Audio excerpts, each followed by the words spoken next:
What is good, everybody? Welcome back to another episode brought to you by the League FFB. Today, we're going to be playing out some scenarios because NFL free agency is just around the corner. I want to do what we've done over the last 2 years as we approached free agency, and that's going to be trying to predict the landing spots for each of the positional groups. Today, we're going to be starting at the quarterback position, and the reason why we're trying to do this and how this is applicable for fantasy football is because we're trying to project a range of outcomes in NFL free agency. That way we can try and get a leg up on our league mates, maybe give you guys some opportunities to buy low, or maybe if you guys are currently rostering some of these players on your fantasy football teams, you'll kind of see a clearer picture as to what the range of outcomes is for these players on your current rosters. So without wasting too much time, let's hop right into today's video and let's start talking about these free agent quarterbacks.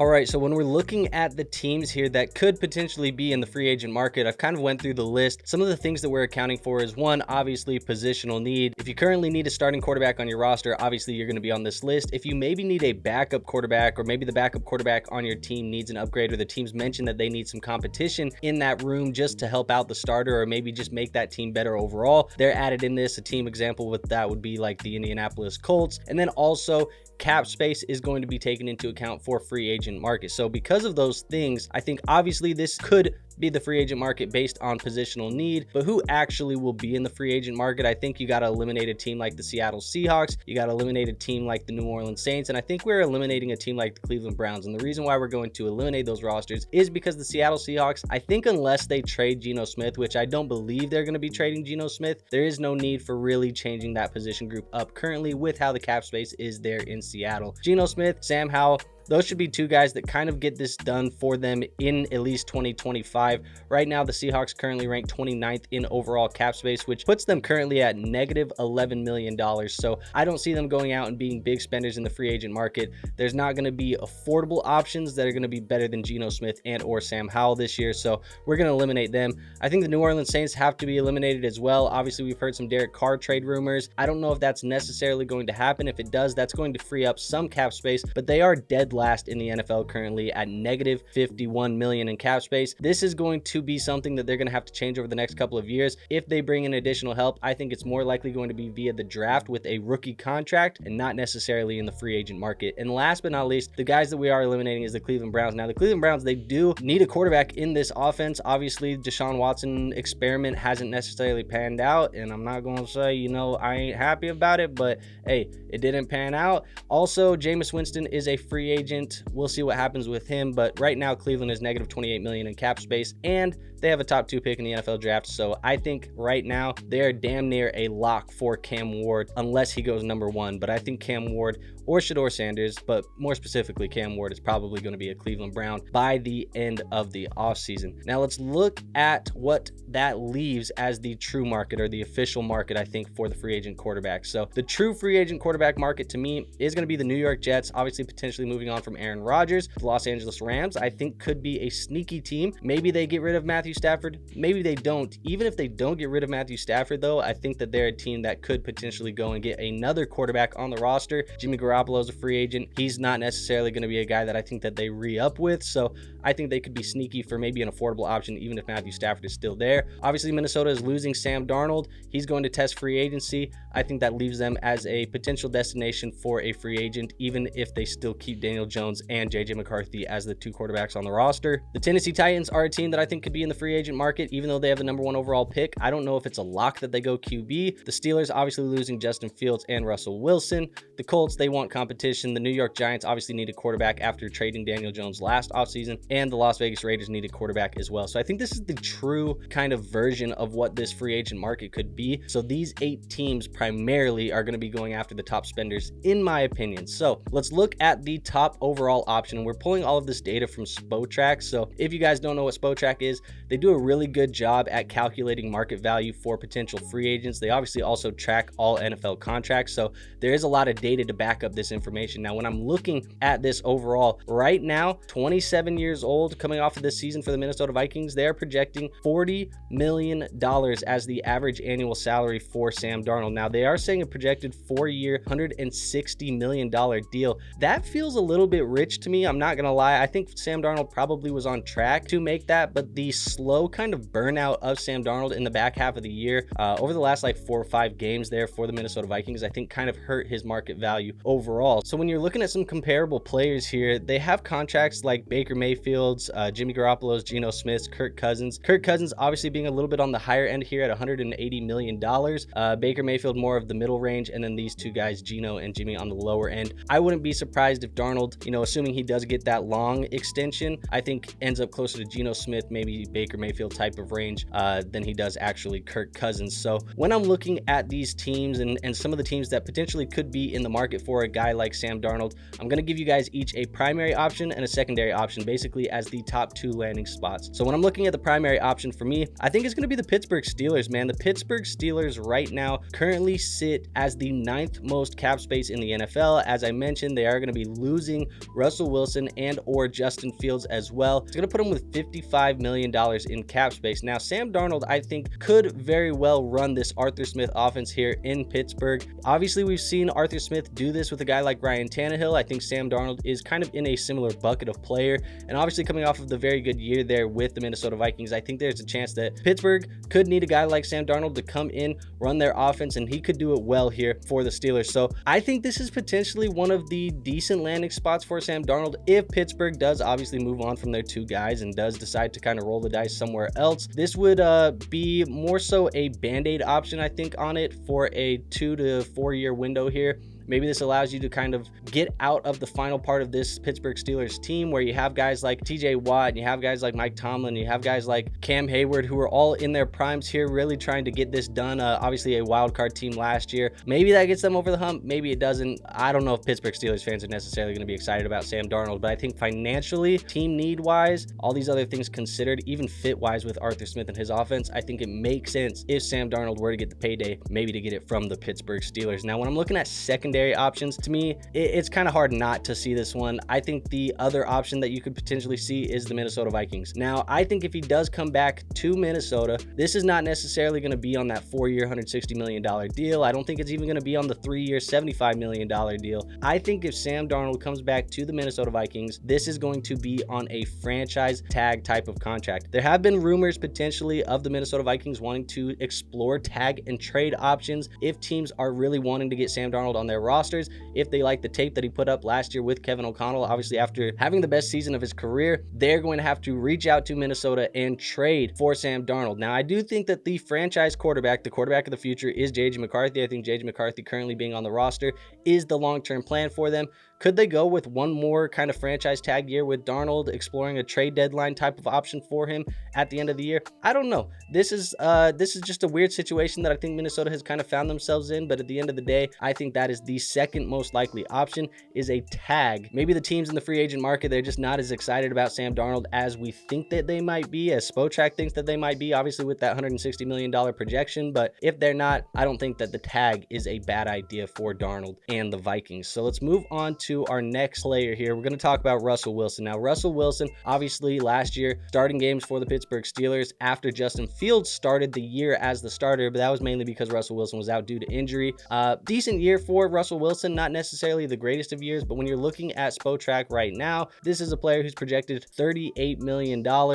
He's obviously a little bit older, 36 years old right now too, projecting a 2-year, $77 million deal. That feels right. That feels fair. You look at some of these comparable players, these veteran contracts that have been very similar over the last couple of seasons. This Kirk Cousins one still going to sit out 4 years, $180 million.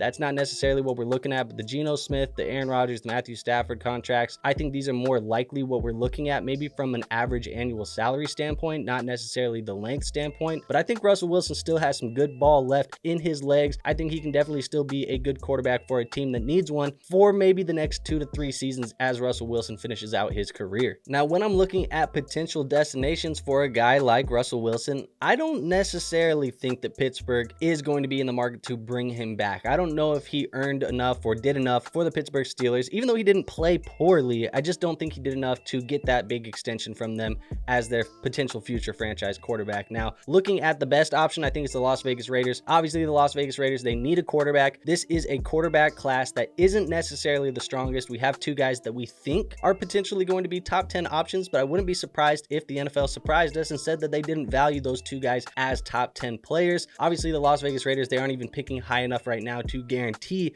that they even get one of those two guys if they do even go in the top 10. So I definitely believe that this is a team that could be in the free agent market. Right now, they have the second most cap space in the NFL, currently at $95 million in cap. Also, obviously, we need to talk about the connection there. Pete Carroll and Russell Wilson may have ended a little bit sourly during their time there in Seattle, but at the end of the day, the reuniting here of Russell Wilson and Pete Carroll does feel like it makes sense. It does feel like it could help the Las Vegas Raiders, who are a team that is probably not necessarily having the franchise quarterback on the roster, maybe unless they get Shedeur Sanders in this year's draft, which again, I don't know if they're going to do that. They're probably going to be looking for a guy in the next couple of drafts, and Russell Wilson could definitely give them some competitive years in the back end of his career, because like I said, I still think he has some good ball left. Having him here with Brock Bowers, having him here with maybe an extra wide receiver option opposite of Jacoby Myers, if they can get one in the draft like Ted McMillan, maybe a guy like Luther Burden, Emeka Egbuka. I think that there's potential that Russell Wilson is the kind of a middle ground bridge quarterback for them that's actually going to be competitive in this division that actually Russell Wilson has played in before and he's a little bit familiar with. So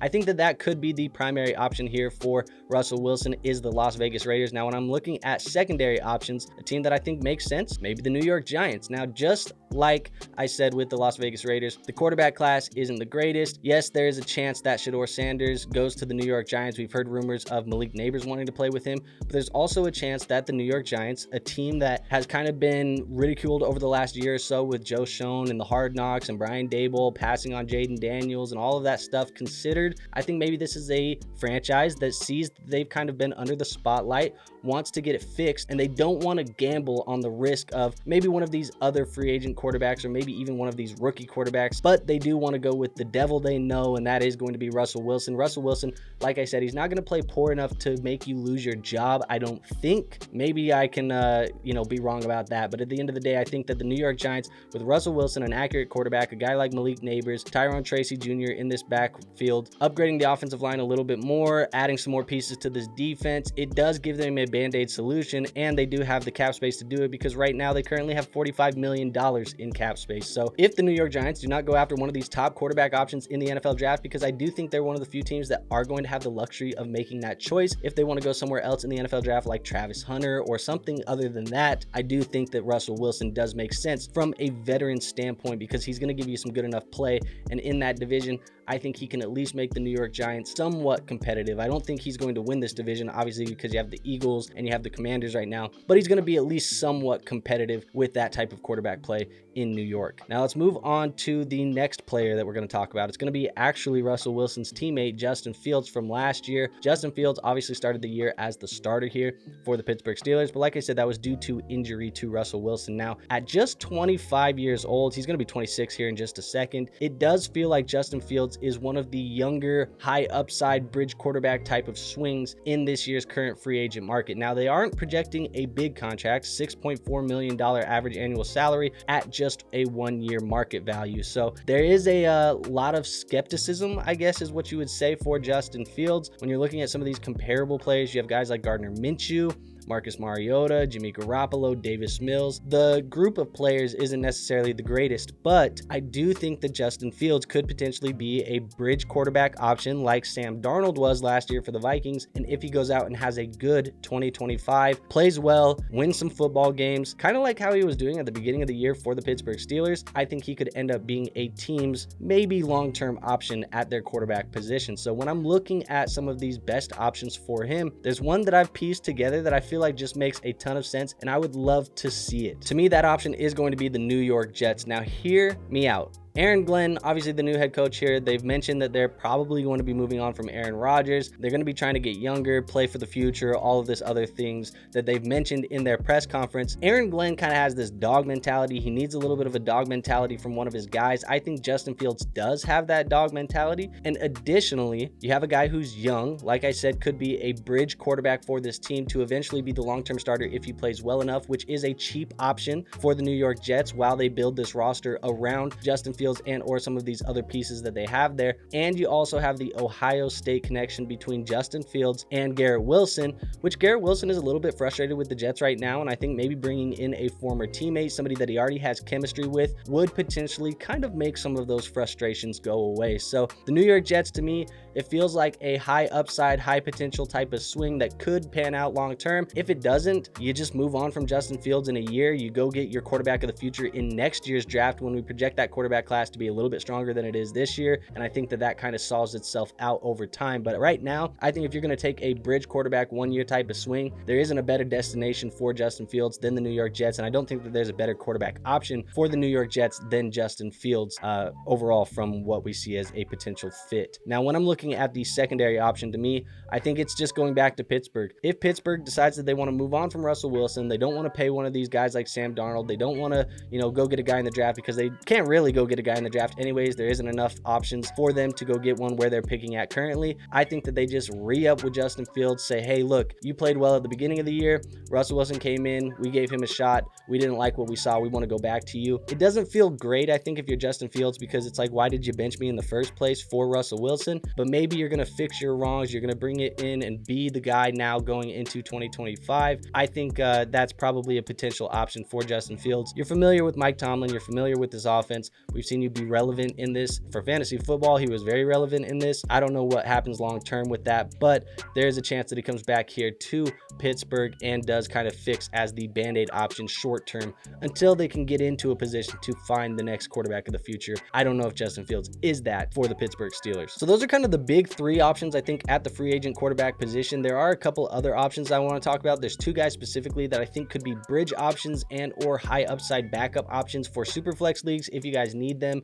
One of these guys we're going to talk about is going to be Jameis Winston. Now, Jameis Winston, when we're looking at him, obviously 31 years old, coming off of the year where he filled in for Deshaun Watson, and he had some fun games. People like Jameis Winston when he gets in. He throws the football around a lot, which equals a lot of fantasy points, and he's very fantasy football friendly, so that's why people do like him. I don't necessarily think he's a great NFL quarterback, but at the end of the day, there are going to be teams that need a bridge guy, and I think Jameis Winston is the second best bridge option behind Justin Fields. Maybe even a better option if you're looking for the safer play that you know is going to go in and give you a ton of passing yardage and be a decent passer in your offensive scheme. But $6 million right now is the calculated market value. They are saying 2 years though, so a 2-year deal at $12 million is the market value. Projected comparable players, guys like Davis Mills, Mitchell Trubisky, Jimmy Garoppolo, Gardner Minshew. I think that Gardner Minshew contract kind of feels very similar to what Jameis Winston could get in the perfect or in the right situation. So when I'm looking at the primary option, maybe the best option for Jameis Winston, I truly do believe he's just a bridge guy. So there are going to be some options here.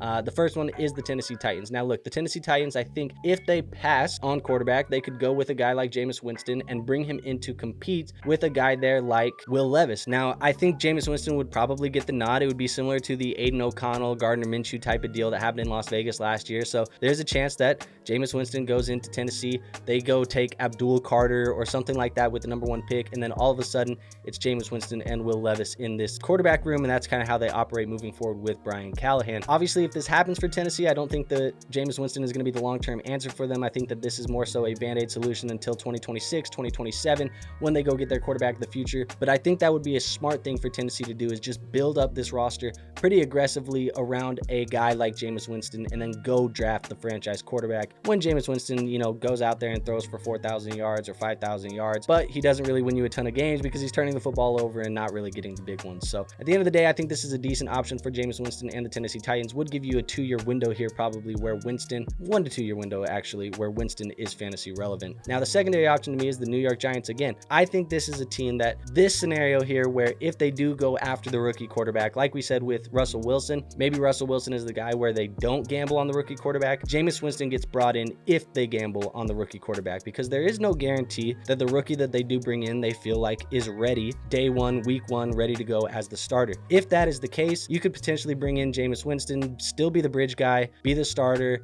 kind of similar to what Sam Darnold did with JJ McCarthy last year. Obviously, JJ McCarthy got injured, but I think that the plan originally was you just wait until you feel like JJ McCarthy is ready. I think you would wait until you felt like Shedeur Sanders or Cam Ward was ready and play them behind Jameis Winston. And like I said, Jameis Winston can come in and throw the football around in a Brian Daboll offense, especially to Malik Neighbors. And my God, if you had Jameis Winston throwing the football to Malik Neighbors, you'd probably get a bunch of fantasy football points from Malik. So I don't think a lot of people would hate it. And I think it's an option here where the Giants kind of play it safe and get the best of both worlds, where you get a free agent that's a little bit cheaper that you know is going to be able to operate an NFL offense, and you get the rookie with the high upside, so you kind of get to play both sides of the coin there. Let's go to the last player. I want to talk about Mac Jones. Mac Jones is a sneaky free agent. I think he played decent at times last year, filling in for Trevor Lawrence when Trevor Lawrence got injured for the Jaguars. 26 years old, still young, obviously the ability to go in and be an upside type of backup, an upside bridge option for an NFL franchise if they feel so. Obviously coming off of a former first round pick type of contract. The market value currently sitting at about 1 year. I think that's really all he's going to get, is that 1 year deal, that 1 year prove it deal. And similar people to that would be Davis Mills, Gardner Minshew, Desmond Ridder, Andy Dalton. I think these all make a ton of sense. There are very few options that I think make a ton of sense from a fantasy standpoint for Mac Jones, maybe from an NFL standpoint as well. But I think one that could hypothetically be good for both is going to be the Los Angeles Rams. Now hear me out. There's obviously been a lot of rumors about the Rams maybe moving on from Matthew Stafford. Maybe they explore a trade, maybe they don't.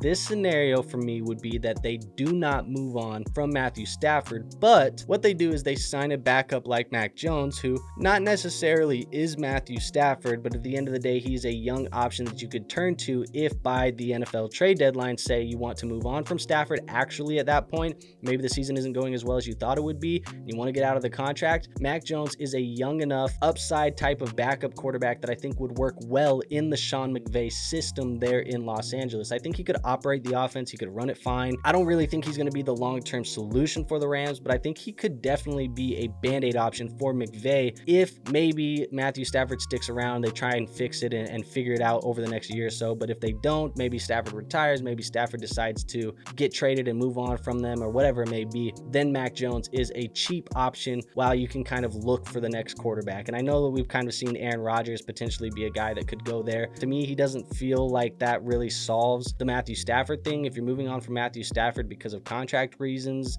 why would Aaron Rodgers come for a cheap deal? I think he would probably want to be paid similar amount of money. I mean, he got paid a lot of money from the New York Jets. I don't know, man. To me, the Aaron Rodgers, it sounds good. I don't know if it's actually feasible. Mac Jones coming in as the backup quarterback here, that gives you just another guy that you might feel confident turning to if all hell breaks loose in Los Angeles. I feel like that makes a little bit more sense. So maybe people like this, maybe they don't. I think it's a decent fit for Mac Jones, and I think it's the most likely scenario where maybe in a year or so, you could find some opportunities for Mac Jones to get some starting reps in fantasy football as well, if he does end up operating this McVay offense. Now, the secondary option I think is the Indianapolis Colts. Now, the Indianapolis Colts, they've talked about wanting to bring in some competition. I think that Anthony Richardson should get the first nod as the starting quarterback. When they say they're bringing in competition, I don't think that's going to be a Russell Wilson. I don't think it's going to be a Sam Darnold. I don't think it's going to be one of the top options where you're going to have to pay them a lot of money. Could it be a guy like Jameis Winston? Potentially. Could it be a guy like Justin Fields? Potentially. But I don't think that they're necessarily going to be able to get one of those guys without guaranteeing a starting job. So to me, Mac Jones is the next best solution. I think he's a player who we've seen come in and run NFL offenses well. I think he could work decent with Shane Steichen. I think at the end of the day, this is a player that he's definitely a very different type of quarterback than Anthony Richardson, but he kind of reminds me of that Joe Flacco, being the backup and having him come in and play well in this offense. I think Mac Jones could do what Joe Flacco did and probably do it at a little bit of a higher level at this point in his current career. So to me, Mac Jones being the quote-unquote competition that comes in for Anthony Richardson and having those two guys kind of battle it out in camp, maybe that makes a lot of sense, maybe it doesn't, but I do think that the Indianapolis Colts are potentially the next best destination for a guy like Mac Jones. All right, so there you have it, folks. That is 5 quarterbacks that are going to be free agents here this offseason. Maybe some potential ranges of outcomes, some destinations that would make sense for those players. Maybe you like them, maybe you don't. I always think that this is a fun exercise to do, kind of just projecting these ranges of outcomes, trying to see if we can get a leg up on our league mates. Hopefully you guys guys feel like you found something today in today's video entertaining, actionable, informative. Just hopefully you came away from it feeling like you're going to be a little bit more comfortable with this free agent quarterback class. If you did, hit that like button for me. It is the best free way to show this channel some support. Also, if you guys are here, make sure you hit that subscribe button if you haven't already. We have a goal of 5,000 subscribers by the NFL draft. I think we can hit it if we all hit that subscribe button. So if it's not clicked for you, make sure you go click that thing. And last but not least, go join our free Discord. We do have a free Discord linked in the description, helping you guys with your Dynasty fantasy football teams 24/7, 365. In there answering questions, talking trades, joining leagues, finding people to play in leagues with, all of that good stuff. So make sure you go join that. Like I said, free to join, linked in the description. There is no risk in doing that. And with all of that out of the way, I have nothing else for you guys today. I will see you on our next episode, but until then, peace out.